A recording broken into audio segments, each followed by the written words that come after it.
Dame un segundo, doctora. Estamos justamente viendo eso, en lo que hago también panelista, al doctor Jorge Montalvo. Sí, muchas gracias. Perdona, doctora. No, muchas gracias. Va, si ahorita cuente con ello. Vamos saludando a la gente que se está conectando con nosotros. Está el doctor Carlos Luis Gómez, que nos pone buenas noches, compañeros, compañeros doctores de México y Latinoamérica, desde Chiapas. Nos saluda desde Chiapas. Quiero saber los demás residentes, los demás doctores, desde dónde nos están viendo. Tony, ¿me puedes dar video? Buenas noches. Buenas noches. Sí, justamente estoy con eso. Tengo el mismo problemita con Ana Elizabeth. Estamos aquí. Ahí está. Es que creo que no tenía yo el permiso de coanfitrión y no tenía cómo hacerlo. Pero ahí estamos. Ahí estamos, doctor Jorge Montalvo. Ya lo estamos viendo. Doctora Elizabeth, me dicen cuando pueda prender su cámara.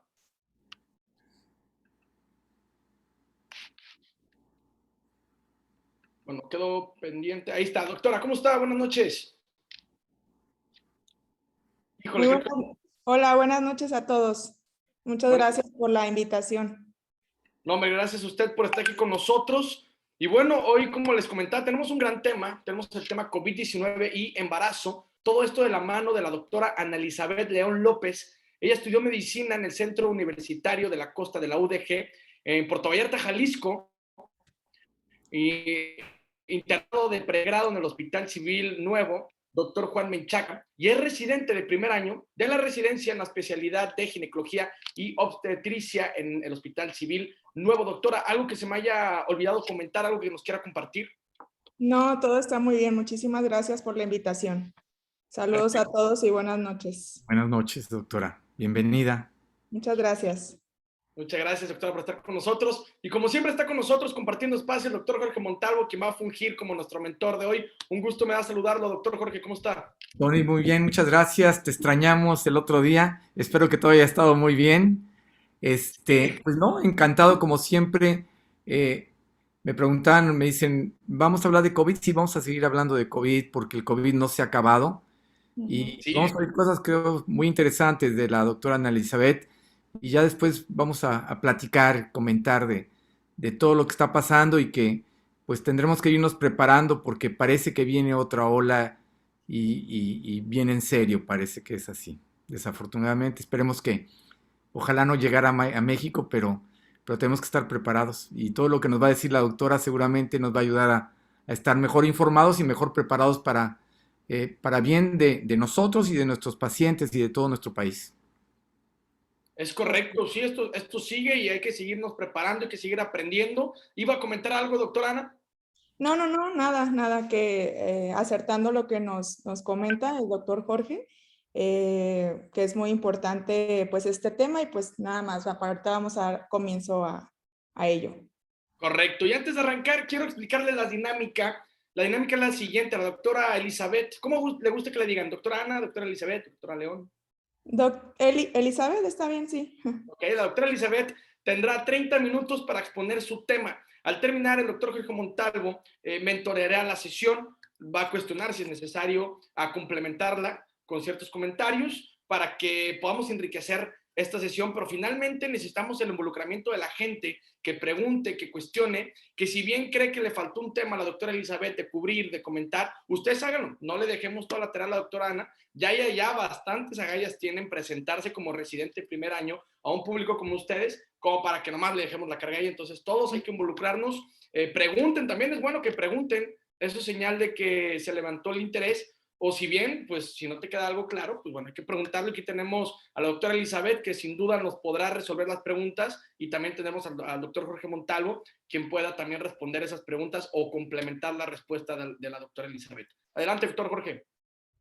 Sí, nada más insistirle a todas las gentes que nos hacen favor de acompañarnos, a todos nuestros colegas, que esto está abierto para comentar, para ampliar, para que nos platiquen qué está pasando. Realmente la idea de esto es generar consensos y ver si podemos establecer, estrategias de manejo que realmente nos ayuden a resolver este problema que pues sigue y que necesitamos buscar cómo lo vamos a lidiar con él en los próximos meses y a lo mejor en los próximos años. Entonces, todo comentario, toda opinión es bienvenida. hemos oído gente, vamos, simplemente la plática de la semana pasada es extraordinaria, hablar de muchos aspectos de este problema, pero necesitamos, necesitamos ser expertos. Ya ahorita sí ya no se vale decir, pues es que el COVID, no, los médicos, actualmente el médico debe ser un experto en COVID, ya no le queda otra. Tenemos que ver cómo vamos uniendo fuerzas todos, todas las especialidades, y acordándonos que los ginecólogos somos los internistas casi de las mujeres, ¿no? Entonces esto es bien importante, somos muchas veces la primera línea de contacto de nuestros pacientes y tenemos que darles información bien validada, científica, basada en evidencias, para que ella pueda de alguna forma tomar decisiones adecuadas y seguramente proteger mejor su salud. Entonces, bienvenida a cualquier comentario, sugerencia, crítica inclusive, ¿no? Correcto, todo suma. Muchas gracias, doctora Ana. Ya en unos segundos arrancamos. Solo quiero invitarlos al Facebook, al Instagram, La Voz del Residente, YouTube, Medical Legal Center. Todo lo que nos exponga la doctora Elizabeth se va a subir al YouTube por si lo quieren compartir, por si se perdieron de alguna sesión, si llegaron tarde. Ahí lo pueden volver a rescatar y volver a reaprender. Entonces, ahí les dejo nuestras redes sociales. Y finalmente, si estás interesado en alguna capacitación o quieres ver un tema médico legal, no dude en mandar mensaje al correo atención.mlc@gmail.com, atención sin acento .mlc@gmail.com, y con mucho gusto damos esta plática sin costo en este momento de pandemia. Sin más preámbulo, doctora Elizabeth, ¿puede compartir su pantalla, por favor? Muchas gracias. Perfecto. Pues bueno, a partir de las 8:04 arrancamos, señores y señores. Doctora Elizabeth, la dejo con el mejor público. Adelante. Muchas gracias. No sé si les cause conflicto si apago mi video. No, adelante, adelante, como usted se sienta más cómodo. Muchas gracias. Ok, bueno, antes que nada quiero agradecer la invitación. La verdad es que nunca había dado una conferencia pues así, para varias personas. Es mi primera vez, se podría decir, de esta manera, más que pues en mi escuela, en mi especialidad, en mi residencia. Pero me es grato ser partícipe de esta exposición y pues tratar de compartir un poquito de mi poco conocimiento que tengo respecto a este tema. Entonces, pues voy a dar inicio. Igual, cualquier comentario, duda, nada más que me confirmen si sí se ve mi pantalla. Sí se ve bien, doctora, puedes empezar cuando tú quieras. Ok, muchas gracias. Entonces vamos a hablar de este tema que, si bien como nos comentaba el doctor, pues es un tema que no se acaba y que no se va a acabar de aquí en adelante. Es un tema que atañe a todas las especialidades y que está presente pues ahorita actualmente en nuestra vida, y que es muy importante conocer de ello y pues empaparnos poco a poco. Nunca se tiene la suficiente información, pero pues es de suma importancia pues estarnos actualizando continuamente. Entonces, pues yo les voy a dar solamente un panorama como tal de la relación entre lo que está sucediendo actualmente en mi hospital sobre COVID-19 y embarazo. Realmente pues hay mucha información, está saliendo cada día más estudios, más actualizaciones sobre este tema, sobre vacunas, sobre medicamentos, sobre las intervenciones y el diagnóstico oportuno de esta enfermedad que nos ha pegado pues mundialmente. Entonces prácticamente solo es un panorama de la situación actual en mi hospital. Bueno, pues sabiendo que esta enfermedad pues partió de un brote en China, en Wuhan, a partir del 1 de diciembre del 2019 fue el primer caso reportado de neumonía por coronavirus. 2, que es un nuevo tipo de coronavirus, porque si bien sabemos, pues el coronavirus como tal ya existía, simplemente había otros tipos que pues no habían sido pues como completamente estudiados, y pues este fue el que brotó y que causó pues esta pandemia. Entonces, el 1 de diciembre de 2019 sucede este caso en Wuhan, China, y para prácticamente el 11 de marzo se declara por la organización, por la ONU, se declara una pandemia, ¿sí? Entonces prácticamente pues pasaron 3 meses desde que se reportó el primer caso en China para que después se declarara una pandemia. Fue pues muy rápido realmente. En Italia, el 31 de enero se comienza a producir, o más bien se empiezan a diagnosticar casos de COVID en Europa, que prácticamente pues pasó un mes desde que comenzó en China, fue muy rápido este proceso. Y en México, el primer caso reportado se tiene fecha para el 27 de febrero. Entonces, del 27 de febrero al 11 de marzo, que prácticamente se estipuló ya una pandemia, pues ¿cuántos días son? Son prácticamente una semana. Algo que quiero dejar en claro, pues como tal el virus es el coronavirus 2. El SARS-CoV-2 es el síndrome respiratorio agudo severo causado por el coronavirus 2 y como tal la enfermedad causada por este virus es COVID-19. Vamos a un poquito nada más en cuanto a virología. El coronavirus pues, 2 pertenece a la familia del coronavirus beta. Si bien sabemos que hay subtipos alfa, beta, gamma y delta, el cual se encuentra envuelto en un virus de ARN, parte de la subfamilia Orthocoronaviridae, y el subgénero es Sarbecovirus del orden nidoviral. ¿Por qué se comenzó esta hipótesis que partía como tal el murciélago? Esto fue porque debido a los estudios que se hicieron se encontró que el genoma de este virus pues era casi 96.2% muy similar a un genoma encontrado en el murciélago. Entonces, por eso se hizo la hipótesis que partía de este animal, este virus. Y pues aquí prácticamente una imagen que ya muchos debemos estar familiarizados con esta imagen y cómo las proteínas pues son de suma importancia para el contagio humano, ¿sí? Para adentrarse al cuerpo humano. Si bien parte de la fisiopatología del COVID pues está asociada al receptor de la enzima convertidora de angiotensina 2, que esto tiene mucha relación con la fisiopatología en general, porque este receptor, como bien sabemos, lo podemos encontrar en muchas partes del cuerpo humano, principalmente en los neumocitos, que es pues ahí donde prácticamente comienza el proceso de la neumonía causada por este virus, y también lo podemos encontrar en otras partes del cuerpo.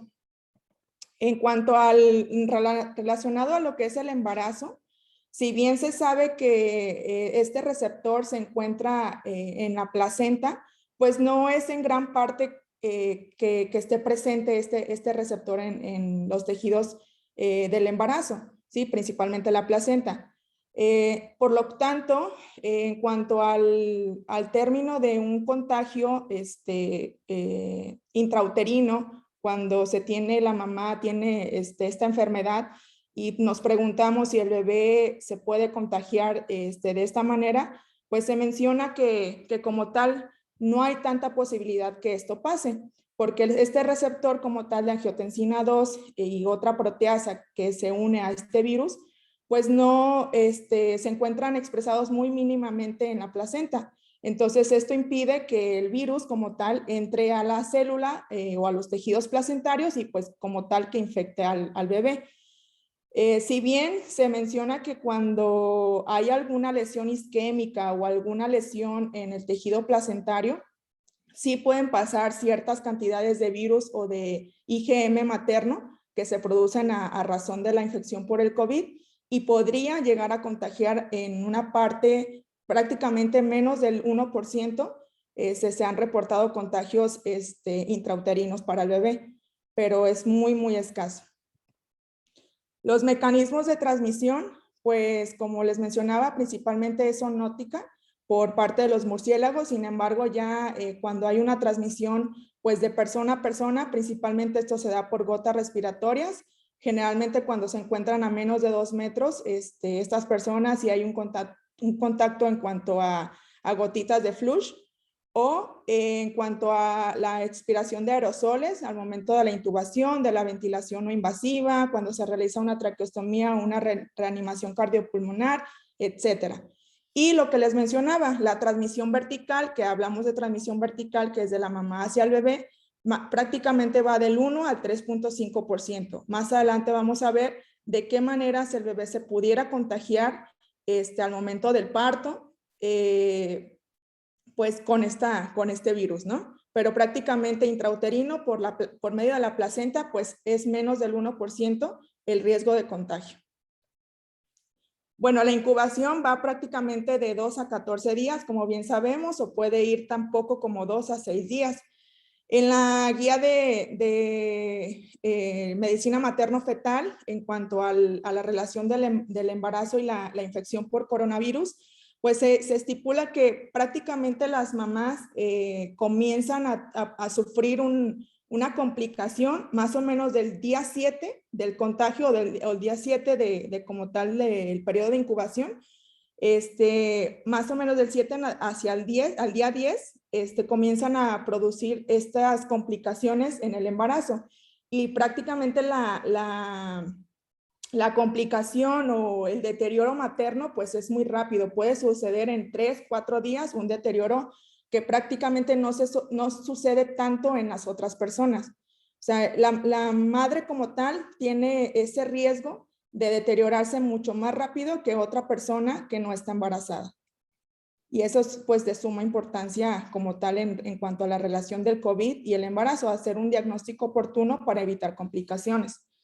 En cuanto a los signos y síntomas, pues prácticamente son los mismos que suceden en todas las personas: tos, dolor de cabeza, dolores musculares, fiebre, mialgias, artralgias, tos, dolor de garganta. Sin embargo, aquí, bueno, en varios estudios que se han realizado a lo largo de todo este tiempo, se ha visto que principalmente en la embarazada, lo que más sucede es una dificultad para respirar. Muchas veces no se presentan tanto los síntomas como de tos, dolor de cabeza. A veces las pacientes se encuentran prácticamente asintomáticas y en un momento llegan a urgencias y se encuentran con dificultad respiratoria, se le toma la saturación de oxígeno y está desaturando prácticamente a menos del 90% y ya tiene un patrón pulmonar que se puede evidenciar en la radiografía, que es bastante severo. Entonces, como les mencionaba, lo más importante en el embarazo de estas pacientes que cursan con COVID es el deterioro tan rápido que pueden llegar a sufrir. Y es por eso que se debe hacer un diagnóstico muy temprano para evitar estas complicaciones materno-fetales. ¿Sale? Entonces, aquí nada más una comparación de personas embarazadas y de no embarazadas, como el porcentaje o la prevalencia de los síntomas que pueden llegar a presentar. Se menciona que prácticamente todas las pacientes, como les mencionaba, hasta el 73% pueden ser asintomáticas. Sin embargo, como les mencionaba, el deterioro pues, puede ser muy rápido. Y en los estudios que se ha realizado a lo largo del tiempo, pues se menciona que hasta el 59% de estas 73% pacientes asintomáticas pueden persistir asintomáticas durante todo el periodo de la enfermedad. Pero lo más importante pues es hacer un diagnóstico oportuno, tanto radiológico, tanto laboratorial, porque muchas veces estas mamis que se encuentran asintomáticas pues tienen un deterioro muy grave y pueden ser catalogadas como una enfermedad por COVID grave y tienen que recibir un tratamiento pues hospitalario, intrahospitalario, que muchas veces pues pasa desapercibido. ¿Por qué? Porque no presentan los síntomas comunes que otras personas pueden llegar a presentar. Aquí, pues nada más les muestro esto es de una paciente que llegó ahí al hospital. Ella prácticamente llega pues sin ningún síntoma más que ella se encontraba cursando su día 12, me parece, si no mal recuerdo. Se encontraba cursando su día 12 y ella pues llega con dificultad para respirar al hospital y más que solamente eso, no hay otro síntoma, no hay nada. Se le toma una radiografía de tórax y se encuentra este patrón. Sale el patrón en vidrio esmerilado, como se puede observar claramente en la imagen de la radiografía. Se le procede a tomar una tomografía y esa es la tomografía que se evidencia.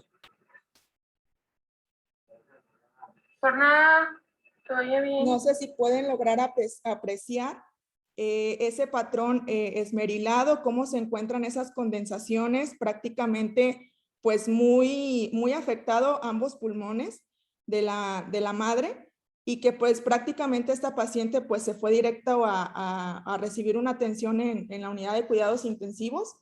Ella pues llegaba con dificultad respiratoria y se encontraba desaturando. Eran los únicos síntomas que ella tenía. No tenía fiebre, no tenía tos, no tenía dolor de cabeza, no tenía ningún otro síntoma más que estos que yo le estoy mencionando. Entonces, pues es por eso tan importante como el diagnóstico de imagen y laboratorio es de suma importancia, sobre todo en las pacientes embarazadas, aunque no presenten ningún síntoma. Entonces, ¿qué resultados podemos encontrar en el laboratorio que nos pueden asociar a COVID y en el embarazo? Pues podemos encontrar linfopenia, leucocitosis, que esto puede ser también normal en el embarazo. Tenemos que saber que una leucocitosis de hasta 15,000 en el embarazo puede considerarse normal, pero pues tenemos que tomar esta pauta para poder saber si está sucediendo algo alterado en el embarazo o que se puede considerar algo normal. La elevación de procalcitonina, las pruebas de función hepática también pueden estar alteradas, puede haber trombocitopenia.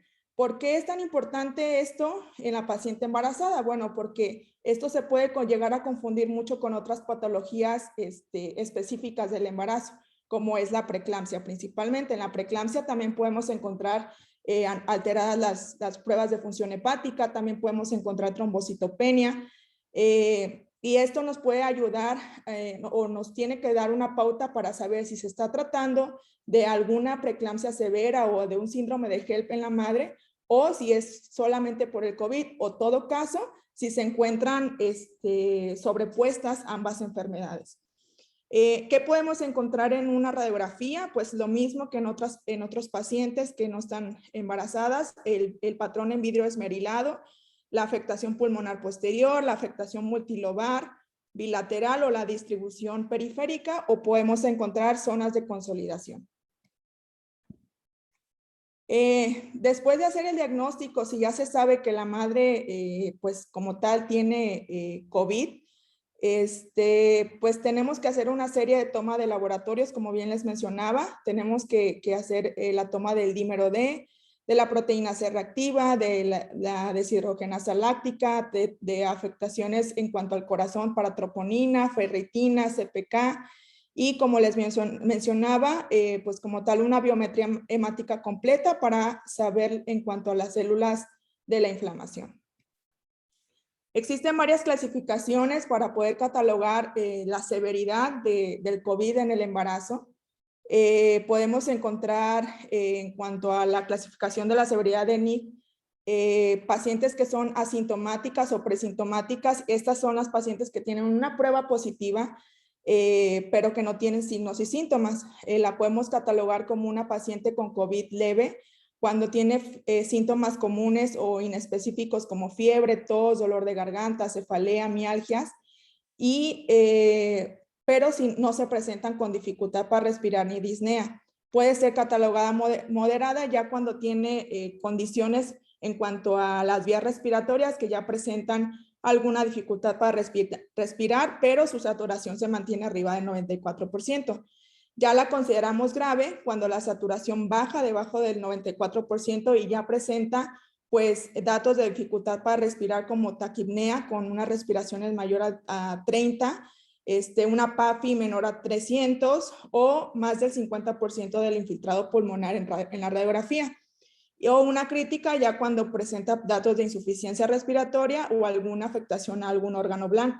Es por eso que les mencionaba que es muy importante la toma de alguna radiografía o de algún estudio de imagen en la paciente embarazada, porque muchas veces nos llegan sin ningún síntoma, pero si encontramos ya una afectación de más del 50% del pulmón en la radiografía o en la tomografía, pues ya la podemos catalogar como una enfermedad grave por COVID-19 en la embarazada y se le tiene que dar un manejo obviamente intrahospitalario.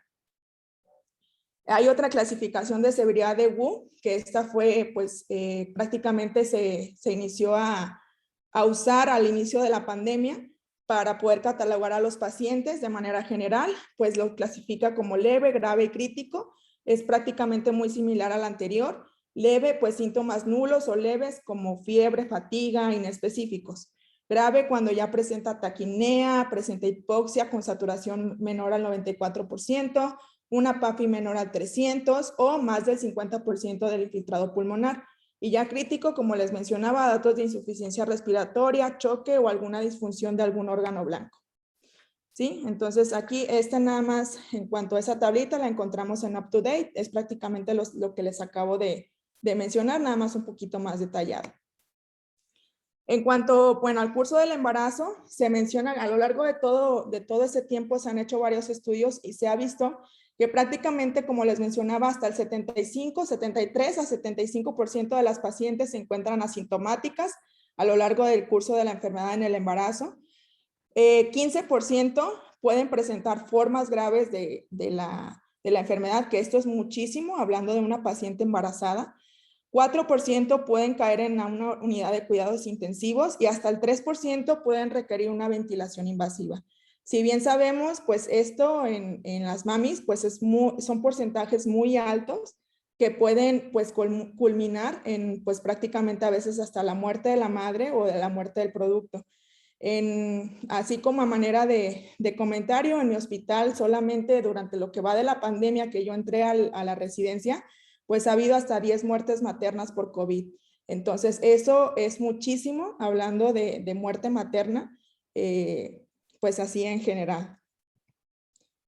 En cuanto a los factores de riesgo para que una mami se complique, pues prácticamente son pacientes que son mayores de 35 años, que tengan comorbilidades, que sean obesas, que tengan alguna otra afectación previa pulmonar, hipertensión, diabetes o alguna otra comorbilidad agregada.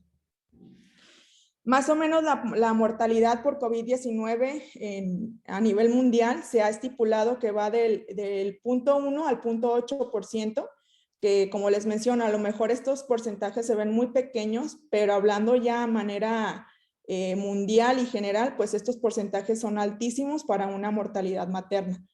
Se han hecho en 192 estudios de revisiones sistemáticas en los cuales se ha evaluado hasta 64,000 embarazadas con COVID-19. Se menciona que hasta el 17.1% han requerido oxígeno suplementario, 11.3% han presentado enfermedad grave, hasta 3.3% de estas mamis han requerido una intervención en una unidad de cuidados intensivos. Y como les mencionaba, hasta el 0.8% de estas mamis, de estas 64,000 embarazadas que fueron evaluadas, pues han culminado en la muerte. Entonces, si hacen sus cálculos en cuanto al 0.8% de este valor, pues es altísima la mortalidad en las mamás que presentan COVID. Y si bien, pues, como esto probablemente esta tablita ya la han visto antes, pues COVID-19 se ha vuelto la principal causa de mortalidad en las mamás actualmente, sobrepasando enfermedades hipertensivas del embarazo, sobrepasando hemorragia obstétrica, que eran las principales causas de muerte en las embarazadas. Entonces, pues esto ha rebasado completamente las causas, otras causas de muerte en las madres. Entonces, esto es pues muy, muy importante. Las complicaciones, pues puede haber neumonías, arritmias, complicaciones tromboembólicas, infecciones secundarias sobreañadidas o bacterianas, trastornos pues de ansiedad, psiquiátricos, todo como ya lo sabemos en las otras personas. Como les mencionaba, pues la infección congénita, se han hecho reportes de casos en los cuales menciona que la infección congénita pues prácticamente es poco frecuente, no se ha visto, prácticamente no hay muchos casos reportados de una infección congénita, por lo que les mencionaba, que en la placenta pues no encontramos estos receptores de angiotensina, por lo cual pues la infección es muy poco probable. Sin embargo, si la placenta presenta daños de hipoxia, daños asociados, no sé, a preeclampsia o algunos otros infecciones, pues puede haber un traspaso de este virus y del IgM materno hacia el bebé. prácticamente de 936 madres que fueron analizadas, que se encontraban con COVID-19, solamente uno de estos bebés pues se encontró en muestras de sangre de cordón la presencia del virus como tal, y en 3 de 82 serologías que se analizaron se encontró la presencia de IgM. Entonces estos son pues datos muy pocos y se ocupan más estudios para poder dilucidar específicamente en cuanto a la infección congénita, pero prácticamente es menor al 1% cuando sucede este tipo de padecimiento. La transmisión vertical, como les mencionaba, pues principalmente en cuanto a las secreciones vaginales es muy raro que se dé esta infección o esta transmisión vertical de la madre hacia el bebé, porque en todos los estudios que se han realizado en cuanto a las muestras de las secreciones vaginales, pues no se han encontrado, o muy pocos se han encontrado los resultados en la presencia de este virus en las secreciones vaginales o en el líquido amniótico. Prácticamente en cuanto a el virus puede ser, se puede encontrar en las heces maternas, que al momento del parto puede haber una contaminación y de esta manera pudiera llegar a contagiar al bebé, pero prácticamente, como les digo, la transmisión vertical pues es menos del 3%. En cuanto a los resultados maternos neonatales, bueno, los maternos, se menciona que sí, si bien el COVID-19 sí ha aumentado la tasa de cesáreas en cuanto al COVID-19 y el embarazo, esto prácticamente por motivos en cuanto a falta de recursos, sobre todo aquí en México, la falta de recursos para protección del personal médico. En nuestro hospital, por ejemplo, la mayoría de las pacientes que llegan con COVID-19 y un embarazo de término, pues son intervenidas quirúrgicamente mediante cesárea. Muy pocas han sido atendidas con parto, mediante parto vaginal. Esto, como les digo, principalmente para no afectar la exposición de los médicos que se encuentran junto a la paciente, para reducir el tiempo de exposición prácticamente. La fiebre o la hipoxemia en la madre puede llevar a un parto prematuro, que esto sí se ha visto en varios estudios, que el COVID sí ha aumentado la tasa de partos prematuros, y también de aborto, principalmente por la fiebre, puede condicionar, y por la respuesta inflamatoria puede condicionar un aborto o un parto prematuro como tal. En cuanto a la tasa de preeclampsia, también ha aumentado, porque hay un síndrome que da el COVID-19 en cuanto al embarazo, que es preeclampsia-like, que es muy asociado a lo que sucede con la preeclampsia. O sea, el COVID-19 causa muchas modificaciones en la madre que se asocian como tal a la preeclampsia, como lo que les mencionaba, la presencia de trombocitopenia, la presencia de una afectación endotelial, la presencia de alteración en las pruebas de función hepática, que nos pueden hacer sospechar que la mami pueda tener preeclampsia o pueda ser causa solamente de lo que es el COVID. En cuanto a los resultados fetales, pues en cuanto al aborto espontáneo, prácticamente no aumenta la tasa, solamente si la paciente presenta como tal fiebre no controlada puede condicionar a un aborto. La tasa de óbito es similar prácticamente, pero como les mencionaba, el parto prematuro, sí, el COVID sí ha aumentado la tasa de parto prematuro en las pacientes embarazadas. Ya se va a acabar el tiempo y todavía me falta mucho, pero bueno, el diagnóstico diferencial, pues otro tipo de enfermedades, influenza, adenovirus, neumonía, como les mencionaba, preeclampsia y el síndrome de HELLP. ¿Cómo podemos diagnosticar o diferenciar lo que es la preeclampsia-like causada por COVID-19 y como tal la preeclampsia o la fisiopatología de la preeclampsia en el embarazo? Pues prácticamente el COVID-19 causa pues también una disfunción del eje renina-angiotensina-aldosterona, causa daño endotelial por estrés oxidativo, y esto nos condiciona hasta una hipertensión, nos condiciona proteinuria, alteración en las PFH, falla renal, trombocitopenia, que se pueden similar totalmente a lo que es el síndrome de preeclampsia-eclampsia. Pero, ¿cómo podemos hacer esta diferenciación? Pues principalmente si encontramos a la evaluación del Doppler, Si encontramos un índice de pulsatilidad de la arteria uterina mayor al percentil 95, podemos saber que hay una insuficiencia placentaria y que esto prácticamente se debe al síndrome como tal o a la fisiopatología de la preeclampsia y no tanto por el COVID-19. También hay otros factores angiogénicos que podemos tomar o que podemos utilizar para el diagnóstico o esa diferenciación entre preeclampsia y COVID-19 en el embarazo, que si los encontramos positivos en la madre, pues podemos saber que es prácticamente su padecimiento es por la fisiopatología de la preeclampsia y no tanto por el COVID. Entonces son muchas cuestiones que nos pueden ayudar un poquito a diferenciar sobre estas ambas patologías. Hay criterios de hospitalización.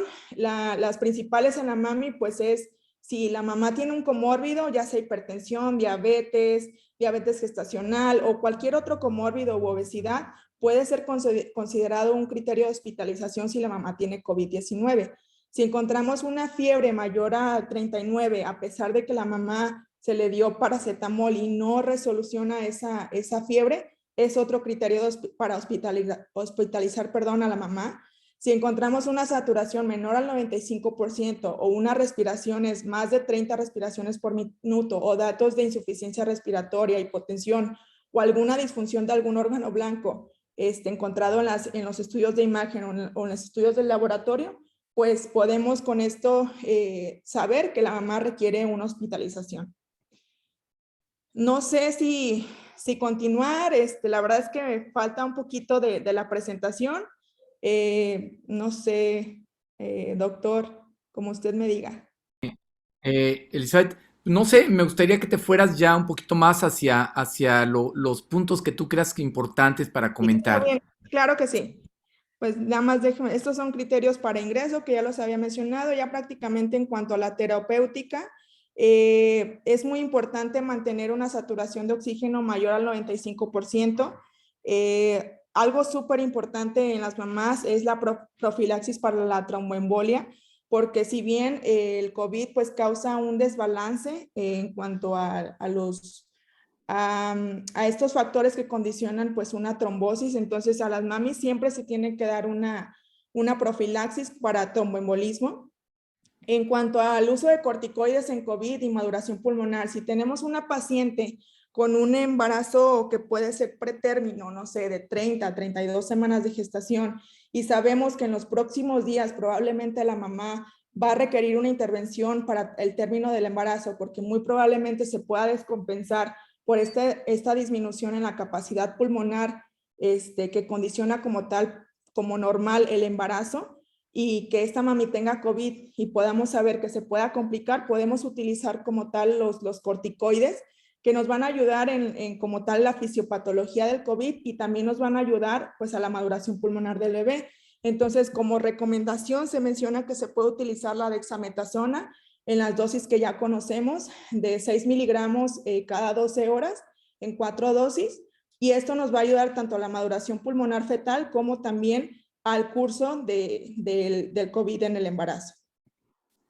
La resolución del embarazo, pues se menciona que las pacientes asintomáticas o que tienen un COVID leve, se puede terminar el embarazo hasta las 39 semanas, que eso ya se consideraría de término y no podría afectar pues como tal al bebé. Ya en una mami que tiene un COVID grave o un COVID crítico, se menciona que se puede interrumpir el embarazo a las 32 o 34 semanas en pacientes no intubadas o en las pacientes que se encuentran intubadas hasta las 30 o a 32 semanas. ¿Esto por qué? Por la disminución en la capacidad pulmonar que causa el propio embarazo y que puede condicionar un deterioro en la mami si dejamos continuar el embarazo. Entonces es por eso que se marcan estas pautas, dependiendo obviamente todos los factores que involucra como tal el padecimiento en la mamá. Entonces estos solamente son pautas que podemos tener acordes, dependiendo obviamente el caso de cada mamá. Pues prácticamente es eso. Ya el manejo hospitalario, pues se tiene que dar una oxigenoterapia, tromboprofilaxis, los corticoides que les mencionaba y algunos medicamentos de terapia blanco que podrían pues ser utilizados, pero pues esto ya es un manejo como tal intrahospitalario. en las mamás que tienen un COVID grave o COVID crítico. En cuanto a los antibióticos, pues solamente si hay alguna sospecha de alguna afectación bacteriana sobreañadida, si encontramos una leucocitosis con neutrofilia o una procalcitonina elevada, podemos llegar a utilizar antibióticos solamente si sospechamos de esta sobreinfección bacteriana. La tromboprofilaxis, que les mencionaba, que es muy importante, que se menciona que se tiene que dar con una heparina de bajo peso molecular.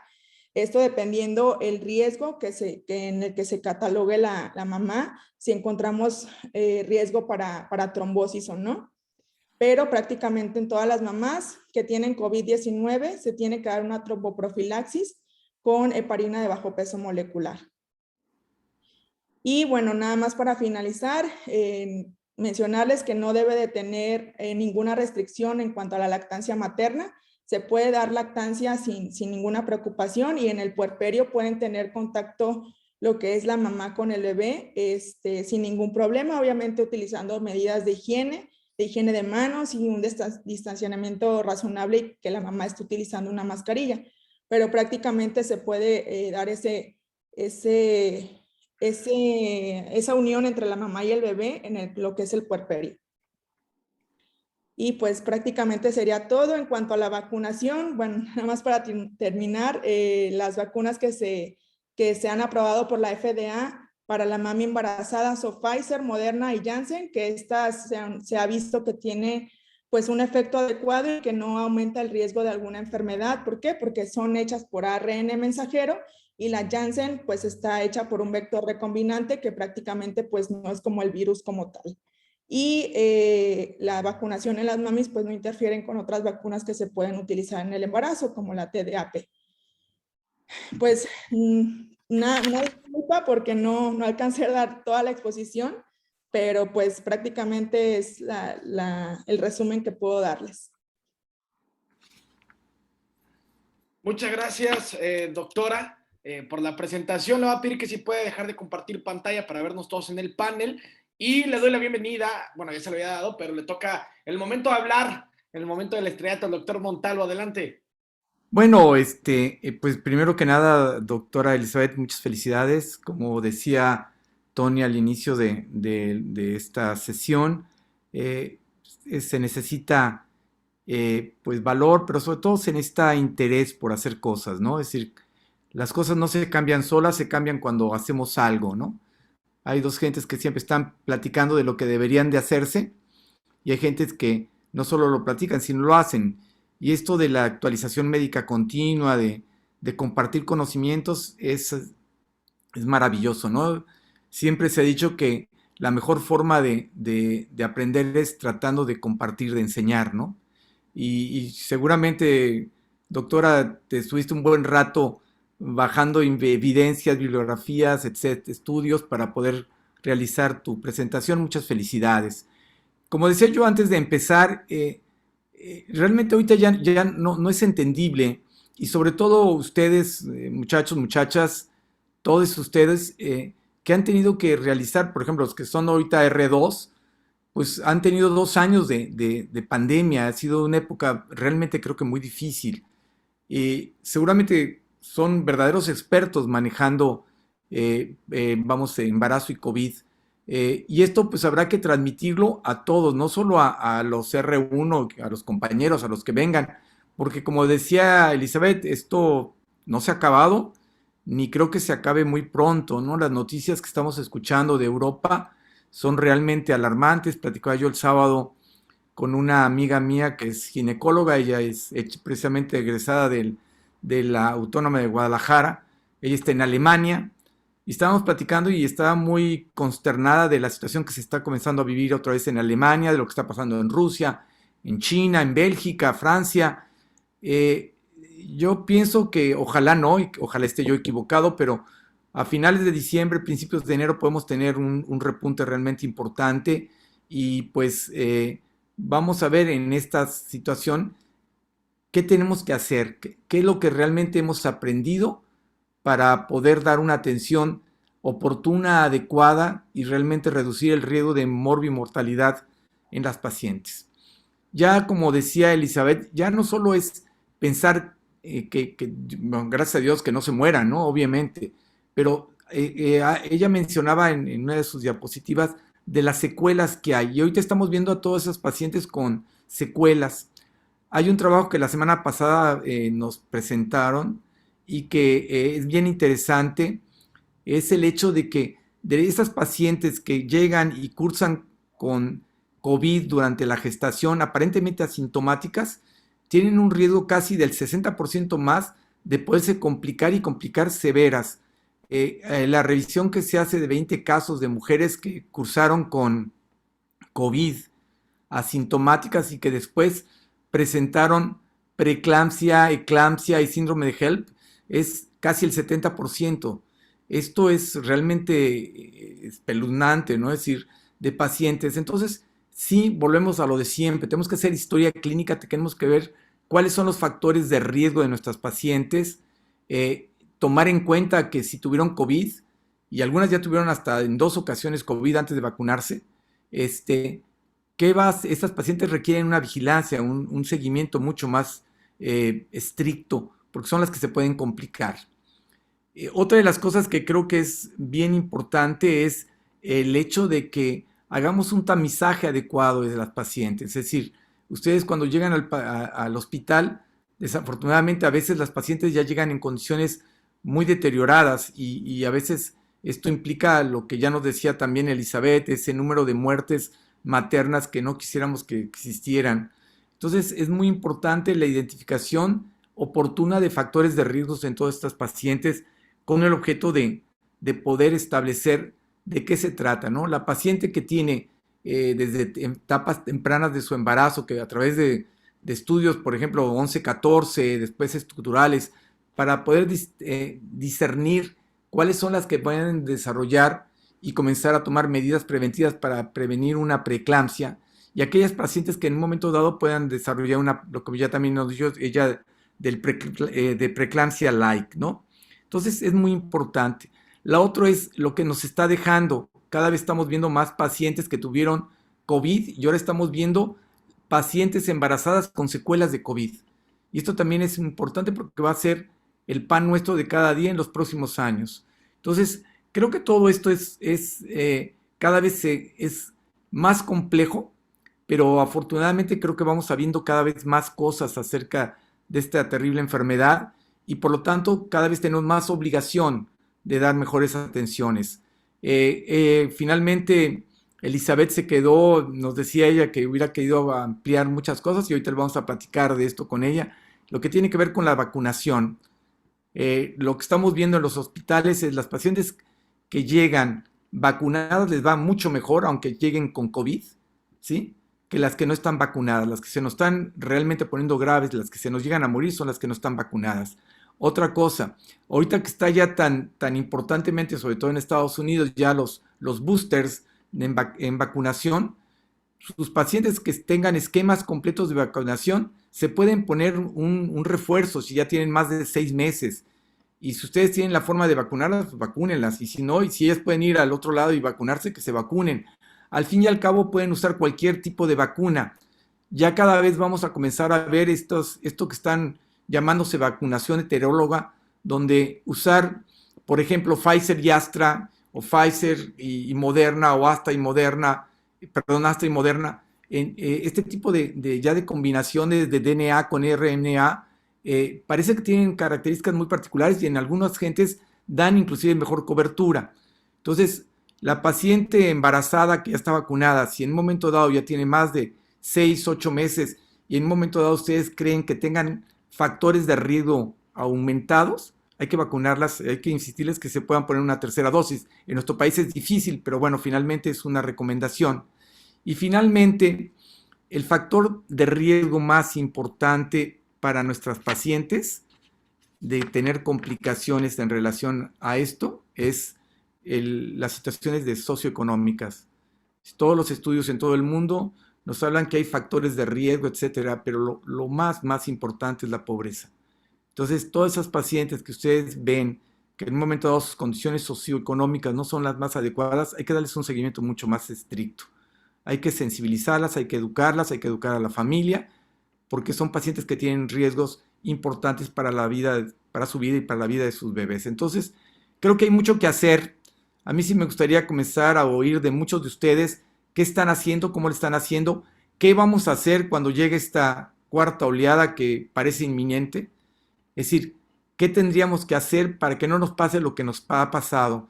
¿Qué hemos aprendido y cómo lo vamos a aplicar para que esto realmente sirva de algo?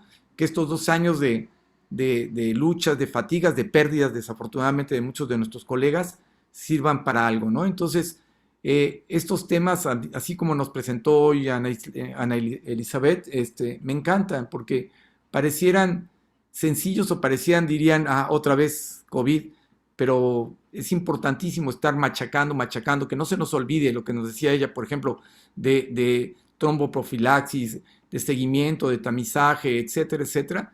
Creo que es importante estarlo recordando, para que en el momento que llegue el paciente con factor de riesgo o con una enfermedad ya establecida, le demos una atención oportuna y adecuada, ¿no? Entonces, nada más, Elizabeth, muchas felicidades, muchas gracias, ¿eh? No, pues muchísimas gracias a ustedes. La verdad, como les digo, me hubiera encantado seguir hablando de COVID y creo que para hablar de COVID, pues nos pudiéramos llevar todo el día. Gracias, el doctor Jorge, por exactamente lo que nos decía. Casi todas las embarazadas o prácticamente todas las que les comentaba, las 10 muertes maternas que ha habido en nuestro hospital, ellas nunca recibieron ninguna dosis de vacuna. Ninguna de las dosis. Entonces, esto es como muy, muy importante inculcar en las pacientes que la vacunación pues les puede salvar la vida prácticamente. Entonces, pues eso. Y bueno, nada más respondiendo un poquito, no sé si ya podemos responder las preguntas Sí, que... claro, Claro, adelante. de hecho, hay una pregunta de Gustavo Herrera que me Ujú. llama mucho la atención, que me gustaría decirla en voz alta para que nos la conteste nuestra doctora Ana. Sí. Embarazada que contraiga COVID-19 en primer trimestre del embarazo, ¿en qué medida afecta el patrón cromático de estas mujeres y en qué porcentaje es factor de malformación congénita? Sí, bueno, se está escuchando un poquito cortado, no sé si yo me escucho bien, pero... ¿Te escuchas bien, doctora? Ok, muchas gracias. Bueno, mira, de lo que yo leí en la investigación que realicé y que incluso, pues eso me faltó un poquito mencionarlo en la exposición, pero ya no me alcanzó el tiempo. Se ha visto que en los estudios actuales, digo, esto a lo mejor puede cambiar en un futuro o el día de mañana o no sé, pero no se ha visto una relación en cuanto al patrón de como tal el desarrollo embrionario, en cuanto a la afectación por COVID.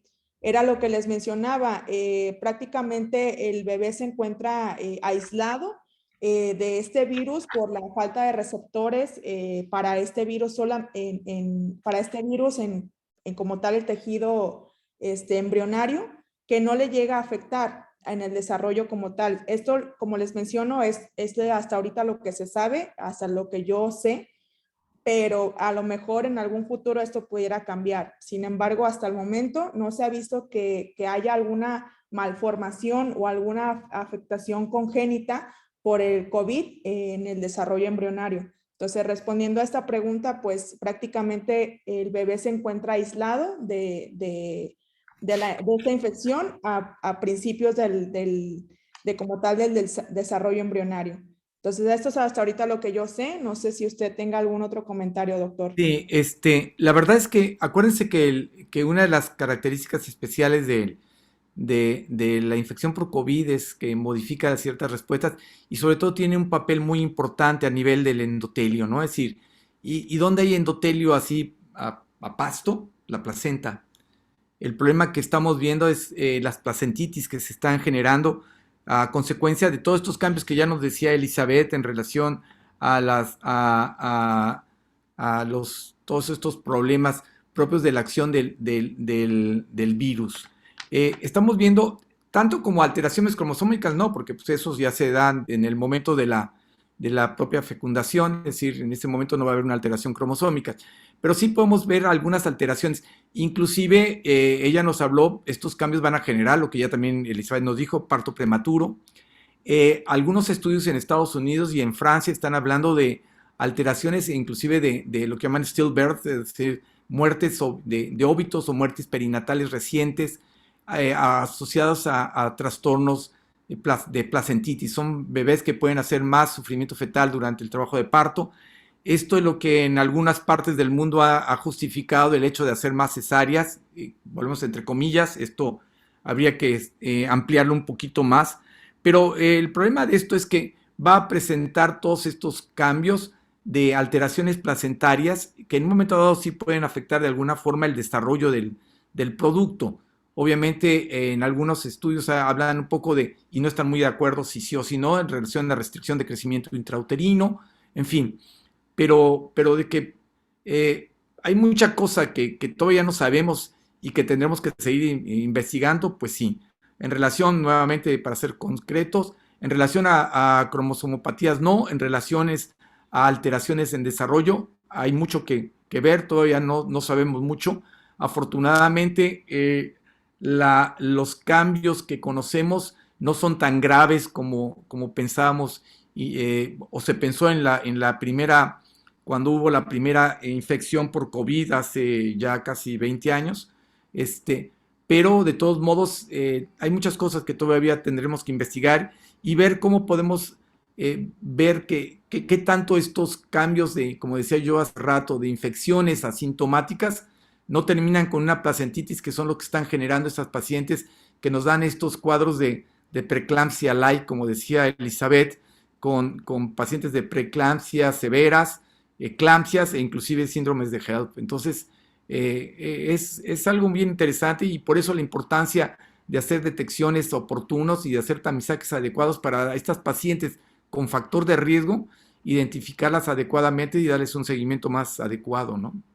Sí, claro. En cuanto a eso de que se aumentó la tasa de partos prematuros, de restricción del crecimiento intrauterino, prácticamente va asociado a la insuficiencia placentaria, como bien mencionaba el doctor, que causa este daño pues endotelial o este daño en los vasos a nivel sistémico en cuanto a la mamá y también al bebé, pero prácticamente a la pregunta, pues al desarrollo embrionario como tal, pues en un No. principio no hay una afectación clara. Sí, a futuro ya del embarazo, pues en cuanto al aumento de la tasa de parto prematuro, principalmente por lo que les menciono de la insuficiencia placentaria, o como bien a una restricción del crecimiento fetal, pero como tal, cromosomopatías o alguna malformación congénita no se ha visto asociada todavía a COVID. A lo mejor más adelante pueda que llegue a suceder, no lo sabemos.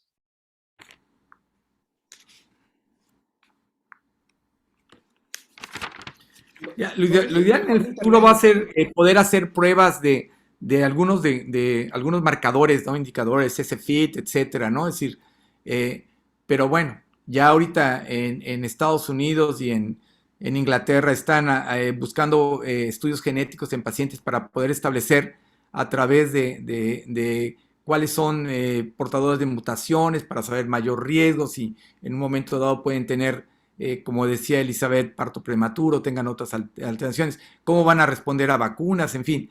Pero eso no es lo que tenemos nosotros es bastante menos, y entonces de ahí la importancia de lo que, por ejemplo, Elizabeth decía, ¿qué están haciendo ustedes en sus hospitales? Es decir, ¿qué recursos tienen? ¿Cómo están enfrentando? Es decir, creo que la mayoría de los hospitales estamos enfrentando con recursos muy limitados, con la clínica, primero que nada, con buenos estudios de ultrasonografía, hay que capacitarse bien, y algunos apoyos de laboratorio, ¿no? Inclusive ahí veía yo una pregunta en relación a los estudios, y sí quisiera esta que la contestara Elizabeth. ¿Qué hay de los estudios de imagen, Elizabeth, en respecto a la paciente con COVID?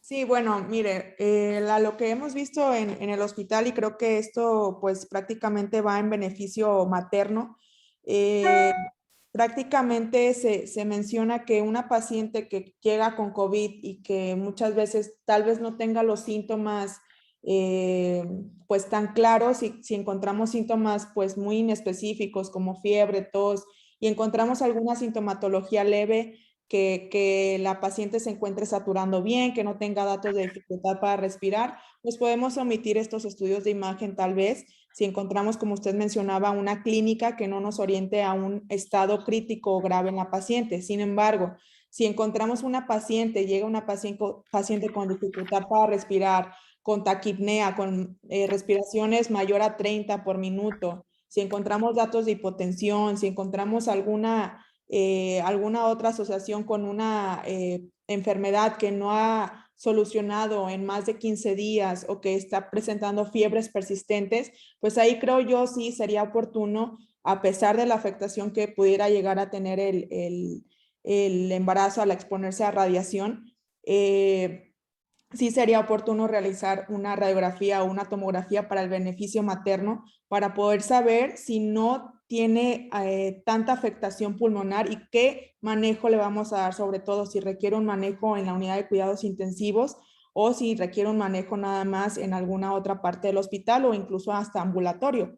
Entonces, creo yo que es muy importante y prácticamente ya como tal la radiografía o el TAC en un embarazo prácticamente a término, pues ya no tiene tanta afectación en el desarrollo del bebé. Entonces, prácticamente esto va más hacia al beneficio materno para saber qué manejo se le va a dar. Entonces, sí sería oportuno siempre realizar una radiografía de tórax o una tomografía, dependiendo obviamente de la clínica de la paciente, si se encuentra con deterioro respiratorio o no. Muy bien, quería yo que llegara Elizabeth, eso, excelente Elizabeth, de verdad. Ya lo dijo ella, es bien importante. Acuérdense que los estudios están por indicación. Si ustedes en un momento dado suponen que una paciente puede ser portadora de un problema respiratorio asociado a COVID, hay que hacerle, como dice Elizabeth, pues sí, vamos, de entrada, si se tiene el recurso, de una tomografía. De hecho, a principios del año pasado, es decir, estamos por ahí de mayo, uno de los elementos importantes que se consideraba por encima de muchas pruebas que estamos haciendo ahora y de otros factores que ya conocemos, uno de los elementos importantes para el diagnóstico era hacer TACs de pulmón, es decir, tu tomografía. Una tomografía positiva en paciente embarazada era paciente con COVID, punto. Ya no vamos a meterte en ninguna otra cosa. Y era una paciente que requería atención hospitalaria, vamos, inmediata. Entonces, lo que nos dice Elizabeth es eso, ¿no? Es decir, no hay que tenerle, es decir, hay que poner una balanza del bienestar. Acuérdense, aquí queremos pensar en proteger al bebé, hay que protegerlo, hay formas de poder de alguna forma minimizar la exposición a radiación, existen protectores, etcétera, etcétera, que finalmente sí llega algo de radiación, pero se reduce bastante, pero sobre todo lo más importante, hacemos un diagnóstico de certeza, un diagnóstico oportuno con el consiguiente beneficio para la madre y el bebé. Entonces, lo que dice Elizabeth es muy puntual. Muchas felicidades, Liz. No, pues muchas gracias, De doctor. veras, muy bien. Hay Excelente. una disculpa por haberme extendido tanto y me haya comido el tiempo, pero la verdad Es es Es que parte de... ya ahorita el tema es tan amplio sí, que es imposible poderlo resumir. Ya nos estaríamos, como dices tú, toda la noche hablando de COVID y seguramente llegaríamos a abordar una pequeña parte de lo que es esto, ¿no? Entonces, muy bien. claro Pues, que no sé, Tony. Ya son todas las preguntas que yo tengo. No sé si ustedes vean otras más por ahí. No, yo no veo ninguna otra más. no, Ni no. yo. Y ya con el tiempo que se nos dio a las 9 de la noche, le quiero agradecer al público que se quedó con nosotros hasta este momento. Eso habla del excelente trabajo, de la excelente exposición de nuestra querida doctora Elizabeth. ¿Alguna conclusión, doctora Elizabeth, que nos quiera compartir por último? Sí, pues no, nada más, prácticamente la conclusión de mi exposición es que no sobreestimen como tal el padecimiento de COVID en el embarazo. Siempre a una madre, pues prácticamente están jugando con dos vidas. Entonces, las muertes maternas pues tienen una carga pues legal y súper importante a nivel mundial. Entonces, siempre, pues hacer un diagnóstico oportuno, no dar manejos ambulatorios que a veces pueden llegar a requerir manejos intrahospitalarios, hacer un diagnóstico eficiente, tanto laboratorial, tanto de imagen en la mamá, siempre dando el beneficio a la salud materna, que esto nos va a ayudar a tener una salud también pues del bebé pues oportuna. Entonces, siempre hacer estudios y no quedarse con la duda de, ay, a lo mejor puede que sea leve, puede que sea moderado, puede que sea severo. Siempre hacer un diagnóstico tanto laboratorial y de imagen, y para esto darle pues el manejo indicado a la paciente. Nada más. Correcto. ¿Algo que guste añadir, doctor Montalvo? Nada más felicitar a Elizabeth, como siempre me encanta y que sea una mujer la que tome las riendas del programa, me encanta que sea así, la felicito, realmente es empezar bien una residencia, Elizabeth, es decir, aprendiendo y enseñando, entonces, porque todos aprendemos. Así La es. otra es, yo sí les pediría a todos que comiencen en sus lugares de trabajo a hacer grupos de práctica, de simulacros, de qué va a pasar. Ojalá, como les decía yo, esté equivocado, pero para finales de diciembre, principios de enero, podríamos tener una situación nuevamente crítica y tenemos que estar prevenidos. Tenemos que saber cómo vamos a manejar a esas pacientes, comenzar a educar a nuestras pacientes, tratar de convencer a todas que se vacunen, las que ya tengan pues tiempo de vacunar y se puedan incrementar el efecto de la vacunación con una tercera dosis, hacerla, pueden usar la vacuna que ustedes quieran, como les digo, ya comienza a haber estas vacunaciones heterólogas que parece estar dando muy buenos resultados, y entonces estar prevenidos, ¿no? Es decir, platíquenos qué más podemos hacer, qué hemos aprendido de todo esto después de 2 años de una situación realmente difícil, pero muy interesante, ¿sí? Hemos aprendido mucho, hemos conocido mucho mejor inclusive el funcionamiento de la placenta y de todos los elementos que se gestan durante pues el embarazo, que pues pudiéramos estar aquí todos los días hablando de ellos, ¿no? Y seguramente todos estaríamos aprendiendo mucho. Entonces, por favor, tienen interés, compartan con nosotros. Toda opinión es valiosa, de verdad, toda. No les parezca ningún tema pequeño ni trillado. Es todo lo que podamos aportar, nos ayuda a todos a ser mejores médicos y sobre todo a poder servir mejor a nuestros pacientes. Pues muchas gracias, Tony, como siempre, un abrazo. Muchas gracias, doctor Jorge Montalvo, doctora Elizabeth, muchas felicidades. Gracias por Muchas compartir gracias. espacio con nosotros. Ahora sí que el ganador fue la gente, ¿no? Que se sigue quedando con nosotros. Gracias a todos ustedes por quedarse hasta estas horas ya de la noche de un martesito. Les deseo una excelente semana a todos. Nuevamente, gracias por sintonizarnos, por estar con nosotros. Sigan compartiendo esto en sus redes sociales. Es muy importante el crecer la familia, tanto en YouTube, en Facebook como en Instagram, La Voz del Residente y Medical Legal Center en YouTube. Que se comuniquen los que tengan interés, Tony, que se comuniquen a Medical Legal Center para participar. Esto está abierto.